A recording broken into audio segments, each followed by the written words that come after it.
Okay, I'm watching Betty White 2000 Intimate Portrait, and it's about her and Alan Ludden.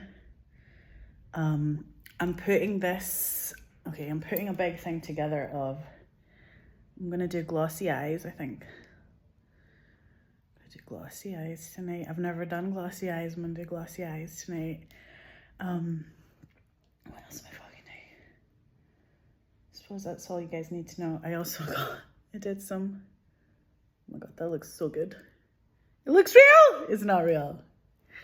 Look what else looks real. What? That looks so good. I love a gold tattoo. Love a gold bracelet. It's so depressing. You know, it's so depressing that Robert Redford died. It's so sad, and like everyone I know we're all having a talk about it because everyone who knew him was really affected by him. We felt like he was gonna live forever. And you know, it's just so beautiful when someone's life means that much, because he literally gave us so, like, one-on-one, he gave you so much, artist to artist. What a legend. But also, this thing happened where I was reaching out because I was suddenly free one day. God, my fucking living room is so bright. I can't even fucking handle it. I need these. Glasgow sun sometimes is so...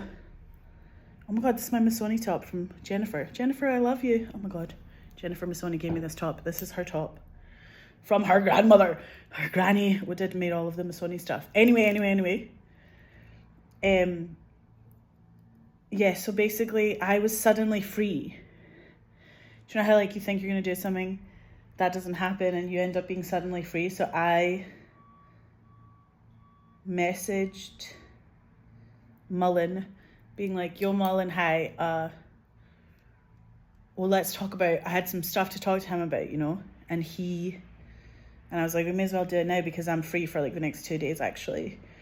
Let's go for a tea. That's what I said in my reach out. And then he got back like, scratch the tea, just come to this screening, the premiere of the premiere of the premiere. It's so better, so it sounds so much better in French. Premiere. It's a fucking French word. Anyway, fucking, what am I even talking about? Fuck's sake. I just like lose my train of thought sometimes. Oh yeah, because Mullen's text back was so funny. He's like, scratch that. Let's just go. You just come to the premiere of I Swear. I Swear? What the fuck am I saying? It's called I Swear. Oh, fuck's sake. I Swear. I Swear wouldn't make any sense. That would be about cubic pyrite, which, by the way, someone has to make a film about this. This is a crystal that's really good for artists because we always have so many ideas, and cubic pyrite grows like this in nature out of rocks, grows out of the ground naturally. It has straight lines. It's a cube from nature. Correct. I know that blows all of your minds out there, but this is true. And there's a lot of other types of pyrite that aren't cubes, but this is my favorite because for artists, we need to finish stuff. You know, if you're like, oh my gosh, if you've got a friendship and you're trying to take it to the next level, you know, you need cubic pyrite. If you have, you know, what I had with Azalea, my crystal person, when I talked to her about this, I said, yo, Azalea, I have like 10 films in my brain that I want to write and then make. And she was like, yo, you need to cubic pyrite to just finish. It's about putting the bows on it. It's why screens and TVs are squares and rectangles, and we put always a big rectangle around stuff. We make a box for a present. We put an album, you know, we used to put albums in CD covers. We used to put albums in LPs because we make a square. Even online, you still have little icons that are these little squares. If you're like, all my movies are these wee squares like that. A wee tiny poster online that's like, this is it finished. So all those things are true. And so cubic pyrite helped me finish everything. I ended up, the next time I saw Azalea, I had done like all those 10 films, and then I had 10 more to do, and I was like, this is good. So anyway, I Swear is about a boy who's got Tourette's, and he's from Glasgow, and it's gonna be really good. Peter Mullan's really funny in it. You guys should watch the trailer. It made me laugh. It was so heartwarming, and it's just that thing where, you know, we're all in this together. You feel like Mullan's so good in this at being the straight man. He's really quiet in the trailer. He's always just listening. There's nothing better in cinema than Mullan listening, especially when someone's swearing at him, and he just goes to that next level where you feel like, oh my God, he could be R.D. Laing or something, where he's listening to people who haven't been heard before. I felt a wee bit like that with Boy A, where he was listening with this quality that's like, I'm listening to you. I know your family maybe didn't, or people in other relationships you had, you know, maybe your pals or your mates didn't listen to you, but I'm listening to you. So I feel like Mullan's like that in real life. He's always really like sincerely, genuinely listening to you. As a pal, you just go, oh my God, he's really like hearing me. So I'm on the GFT to do that tonight. I can't wait. I'm literally going to put like glossy shit on my eyes and then go. Yeah, and also I'm going to wear an orange yellow dress I got from Malaga, because I have so much good stuff I got from Malaga as well. So from the old town in Malaga, they gave me so much free stuff. I did buy that dress though, but like they gave me all this free stuff and it was so nice. Hopefully it won't be too windy and it won't be too, rainy. It's Glasgow, so I'm sure it's going to be a bit of both, but it doesn't even matter, because if you, I don't know, when you feel like you've just lost one of your favorite people, it's nice to go back to church, the church of cinema, and just watch a film with everyone and be in that community, because that's what Redford said to me. He said, you've got to keep going. He was like, I'm not gonna, he was aware of the fact that he wasn't gonna last forever, and that the Sundance Film Festival would outlive him, and that was something he was okay with, which is very intense. But he wanted us all to go on and be brave and courageous in our lives and in our work, and be with people who get us, be with people who get us, who understand us. And I'm watching this thing about Betty White where she spent years with Alan Ludden. She was with him for, I think, 12 years or something. She was like, we missed 13 years by a few days because Alan Ludden died before their anniversary. So she missed being with him for so many years. And I think that's why she was so epic, because she just genuinely was so devoted to him, and he could make her laugh and he understood her and stuff. Okie dokie, I'm going to put my eye makeup on and get going, but I just wanted to go on here and say we're all going to be okay. Oh, and the other thing is, you should watch all of Redford's films, watch all of Mullan's films. Ned's is really good. Mullan and I did Ned's together. Oh my God. And yeah, I'm sure I'm going to cry a lot tonight at the premiere, because when you have something that's that heartwarming as I know I Swear is going to be, the trailer is so heartwarming. So I know I'm going to cry a lot in the cinema. But that's not a joke, because I actually saw, this is fucked up actually, because this like was like a mash-up. There was like a mashup. It was like a really good CD mix. I make a lot of really good CD. I used to make a lot of really good mixes. I have a really good Spotify mixes now, but back in the day I would make like a 3-act structure mix CD that had everything to do with what that person was going through at the time, and I would give it to them, and then they'd be healed by it and go, Mariana, that was a really good mix. Jesus fucking Christ. But there was a mashup between me, Mullan, Peter Mullan, and Sundance, because there was a year I had been the juror. I had been a judge. I had been like Judge Judy at Sundance. No, I had been a juror for the Alfred P. Sloan Award and given this award. It was like 2010, and I gave the award to Diane Bell because she's a Scottish writer-director from living in LA like me at the time. So it was like giving an award to myself, but it was really giving an award because the festival said, yo, Mariana, like, we've already picked her. We don't need you to like pick her, you know? And I was like, that's mental because we're both Scottish. And the festival weren't aware of her Scottishness and my Scottishness, the fact that we're from exactly the same place. And so when I was giving her the award, it was such a big deal. And the Scottish ladies were like on fucking fire. Anyway, in every way. And her acceptance speech was so cute. And I was like, this is fucking crazy because she looks like my Auntie Amel, my dad's sister. If you look at Diane Bell and you look at my Auntie Amel, same person.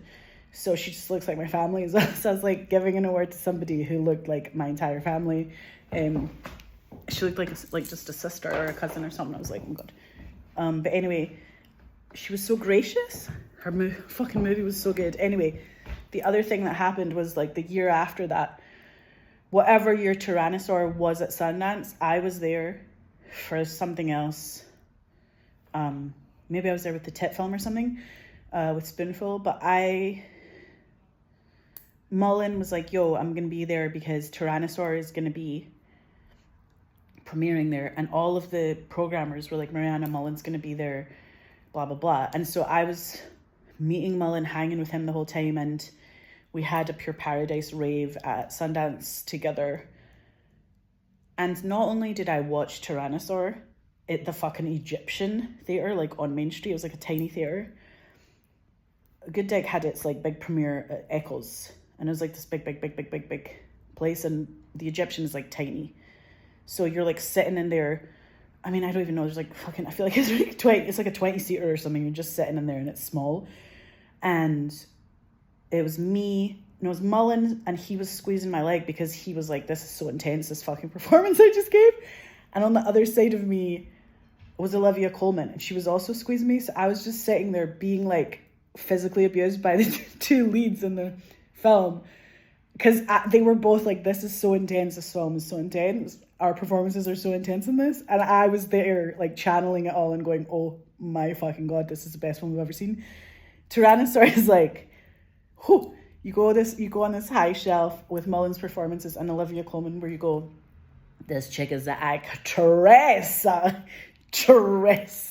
Like, give her, she was the queen many times, but she should just keep playing the queen because she's such a queen in real life. Like, she's so sweet and there's something regal about her, but there's something really curious and fascinating about her on screen. It's just really interesting. That also she started in comedy. So I had not seen all her comedy shit. So I just thought she was like the Meryl Streep of my life, coming in hot, doing a Sundance thing. For me, she wasn't coming from comedy into doing something that was very dramatic. It wasn't like that for me. I just watched her be, you know what I mean, the best actress at Sundance or whatever. And I also remember only later on finding out that was a moment for her to sort of be taken seriously as not a comic, not a comedian anymore, or a comedian, but you know, that thing where people who can make you laugh can also make you cry. Most people who are comedians can do drama, you know what I mean, like Julie Walters or something, obviously. Oh God, my foot was so uncomfortable just perched on this thing. And then I put a round, this is my little Kurt, what is it called? Kurt Krieger? What the fuck is that thing called? Sorry to swear. That thing is so soft. I like have to like pad some of my body parts if I'm sitting somewhere for a long time. Because I'm so muscly. What am I talking about? So anyway, when someone passes away, like Robert Redford, you go, oh my God, we knew this was going to happen, but we didn't think it would happen now. And the other thing is I find myself being really clumsy when I'm in a grief state. I cry, or I'm easy to cry, but I'm also really easy to laugh. I'm much easier to, that thing where you just need a hug and you, oh my God, like, just can't wait to like squeeze 25 people tonight who are going through the same thing, who know, like they know. So that's going to be so sweet, but also I think I'm clumsy sometimes. Like I was trying to get into my house earlier. I was on the street. I was on like Argyle Street, Sauchiehall Street, Kelvin Grove Street. Just everywhere. Like I was around all these parts of Finniston walking, and then I was going back to my house on another street and unlocking the door. And whilst I was trying to unlock the storm door, all these tampons fell out of my bag. And I don't even have my period right now. It's just like, fuck's sake, like why am I the one who has to deal with, in the fucking Glasgow wind, all these tampons, just I have to pick them all up, like outside this pub. I was like, oh my God, why? Why am I running after these tampons on the street? Like, it's just such a classic in grief moment where you just get clumsier and you feel like, oh my goodness, you could bump into stuff. Or what did Clark Gregg say to me? He said, when I was talking to him one time, he said, sometimes you just feel a bit afraid. He was saying it, meaning he'd done a lot of work and been in the show and done this TV show for a really long time. And it was hours and hours and hours every day. It was like 20 hours a day for every day. And then it was Christmas, but he was only off for like 5 minutes and then had to go in, and it's like he kept going and going and going. And he, at a certain point, he just felt like the veneer was off of him and he felt really afraid. Like everything was really like exposed because he hadn't had enough rest, or he hadn't drank enough vitamin C, hadn't have enough, maybe he didn't have enough like raw juices or something, whatever it was, he didn't have enough steaks. I don't know what it was, but it was obviously he just had been doing the same thing over and over again, and artistically he felt frayed. And I thought, that is like a wee frayed piece of thread. That is so beautiful as a description of what sometimes it feels like to be a human being. Ooh. Right, and it's kind of that thing where like if you feel like you're scooped out a wee bit like a scallop and the shell is just empty. It's like your shell's just empty, you don't have any meat left, like you just have been emptied. And sometimes you have to fill it up, and I think that Robert Redford would fill up his tank by going into nature and just being a really good dad and being a really good husband, being a really good grandfather and family member, and just being a really good man. He would go away, like he spent all this time going away. He would just disappear to Greece for like 3 months and come back, and like nobody knew who he fucking was. They didn't know he was like working on anything. They just thought he was some dude like on Crete for the whole summer, and then he moved to a different city on Crete, a different part of it, the other side of it, and go, oh my God, he knew what to do. And I've done that before. I've gone to Greece for months at a time and just not even had a conversation with anyone about anything to do with work or art, and just sat there and listened to Greek music and like swam in the Aegean Sea and seen phosphorescence and just be awed by fish and eating fucking all the food there, and just, like shoving a tomato in your mouth and then seeing an old man getting a tomato and putting it in the Aegean Sea so that it gets salted, and then putting it in his mouth and going, oh, he doesn't even need salt or Aegean Sea salt because he's actually standing in the Aegean Sea and he can salt his meal, his tomato that he just plucked off of a vein. That thing, that connection to nature that was The Outlaw Trail. I love that book with Robert Redford that came out, I think, a year before I was born. I think it came out in 1980, and it was just The Outlaw Trail. It's just Robert Redford in a book, him being a cowboy, these huge, massive chunks of these slabs of American rocks where you go, oh my God, that is like Utah. That like red, it's like the color of my couch, reddy, orange, yellow colored rock that you go, what the fuck is that and who made it? Or you're going to look up and there's like this big vag in the rock, And that's all the time. You just see all these big vages, like, what the fuck is that? Like, who made it? It's these huge, enormous, you know, you'll see a waterfall. You'll see these massive, big, every second, a different vista. It's so vast. It's so vast. And that's what you think when you go to Sundance Film Festival. You know that Utah is this place where you are like, oh my God, there's nowhere like this on the planet. It feels like Scotland where you can go, there's nowhere like this on the planet. You know what I mean? That green, lush, muddy, Scottish, cold, wet, moist, comforting, cozy vibe you can't get anywhere else. It's very Scottish, and Utah likewise has this magic and majesty about it, and Redford would know that, and he'd know that artists coming there could get a relief and a reprieve from what it was they were doing, and they could actually relax and just be in union with each other and build a family that would last forever, and connection with the Ute tribal nations, and the tribe being like, yo, Mariana, we're welcoming you here. We know that you're part of it, and we bless what you do here on our land. Like, it was very nature connected, plugged into nature. And I like that that's where he chose to say to everyone, yo, man, we're going to put Sundance Film Festival here in the middle of nature, not where the city is, not where there's 25 other cinemas, but you have to like go to these specific 5 cinemas. 2 of them they built because they had to, because people were coming and they were like, oh my God, let's get more seats or whatever. Let's get the bums in the seats.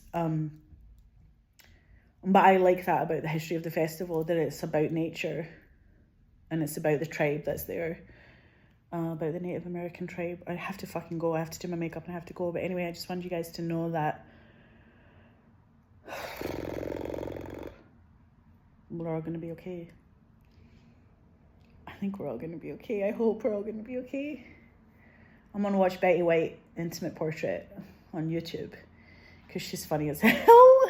She's so funny.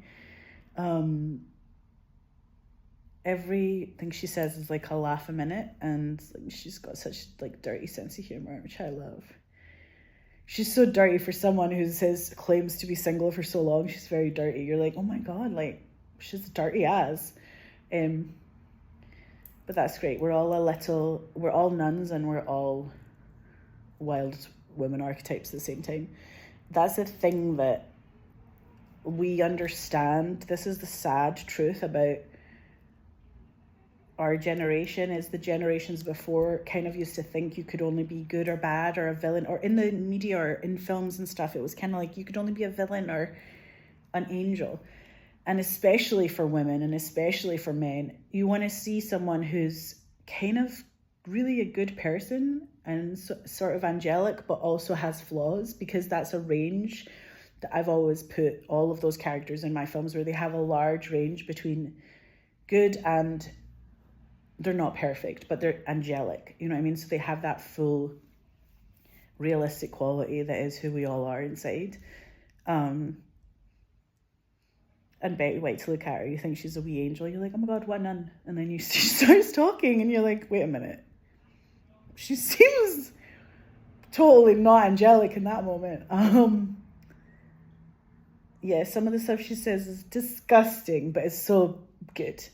Anyway, I have to go because I literally have to do a lot of stuff before I leave. Like, get ready, but I have to put a dress on. Oh my God.